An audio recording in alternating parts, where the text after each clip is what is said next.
From the 1011 Now streaming studio, this is The Night Beat. Sponsored by Pella Windows and Doors of Lincoln. Good evening, I'm Danielle Shenk with your headlines for Thursday, September 25th. A manhunt is underway in Lincoln and beyond after authorities found signs of a violent struggle inside a home this morning, but no sign of the two people they were searching for. Police need your help locating 36-year-old Christopher Collins, considered armed and dangerous, and 42-year-old Jesserae Beck, who is believed to be pregnant and seriously injured. It all started around 8 a.m. when Beck's family requested a welfare check at Collins' home near 95th and Eagleton Lane. SWAT forced their way inside around 10:30 a.m. and discovered what Chief Michonne Morrow called a very significant scene. That appears that there was a struggle where we have an individual who is likely seriously injured. We were familiar with this female as we had been actively investigating some previous allegations. Court records show a history of domestic violence between Beck and Collins. Collins was out on bond for a prior assault, and Beck had just appeared in court Wednesday asking to lift a protection order. Neighbors described the heavy police presence as surreal. Everybody's kind of in shock because of the friendliness of this neighborhood and the quietness, and we would have never thought something like this would have happened. Like I said, it's really great family neighborhood. You know, got families living next door to us, and it's surreal is what it is. An endangered missing advisory is in effect. Collins is described as 6'1", 195 pounds, bald with a brown beard and goatee. Beck is 5'3", 150 pounds with black hair and blue eyes. They may be traveling in a black Mercedes sedan. Police urge the public not to approach Collins and to call 911 with any information. Now, you may remember last month we reported on domestic violence in Nebraska. The study found 72 related deaths from July 22 to July 23, most classified as homicides, with a quarter as murder-suicides. Nearly half of suspected offenders had a history of domestic violence.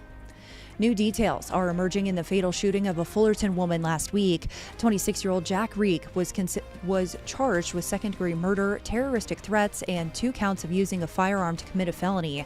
Police say 25-year-old Kennedy DeMuth was found with a gunshot wound to the head on September 16th and later died.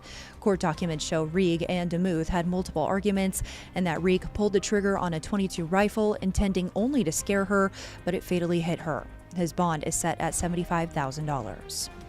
Also in court news, a judge has denied a request to have 23-year-old Gavin Thompson, accused of killing a Wisconsin woman and transporting her body to Nebraska, receive treatment at the Lincoln Regional Center.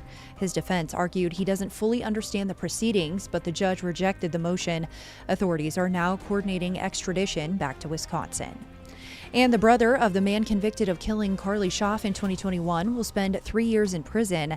20-year-old Danielle Barraza pleaded guilty to accessory to manslaughter, accepting a plea deal rather than facing accessory to murder charges. Now, in much lighter news from today, a new community resource, the Hope House, held its grand opening at First Plymouth Church near 21st and E Streets. The center connects residents to food, housing, utility, health, and mental health services.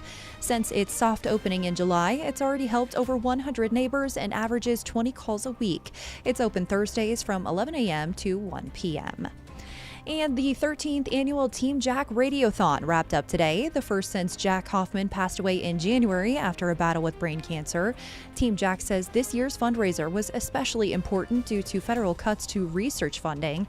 Throughout the day, listeners heard stories of Nebraska kids who have lost their lives to brain cancer and those still fighting. Last year's event raised $200,000 for pediatric brain cancer research, bringing the total to nearly $1.4 million.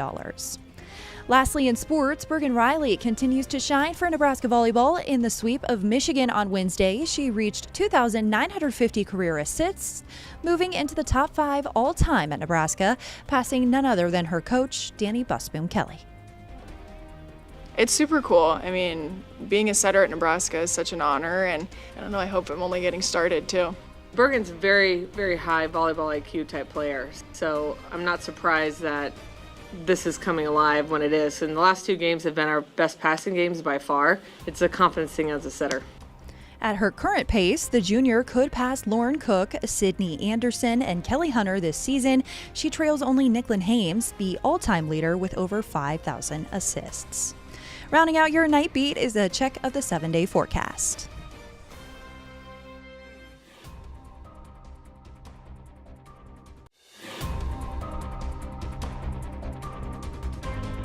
You've been listening to The Night Beat. Sponsored by Pella Windows and Doors of Lincoln.